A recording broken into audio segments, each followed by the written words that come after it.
দেখো বন্ধুরা, গাছ থেকে পেঁপে পারলাম ডাল রান্না করব বলে। পেঁপেগুলো কত সুন্দর হয়েছে।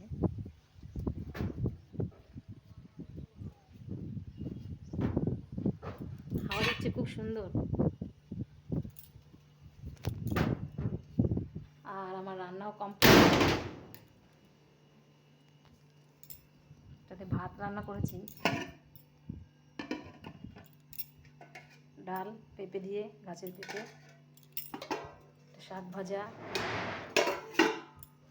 আর এখানে মাছের ঝাল। ঠিক আছে,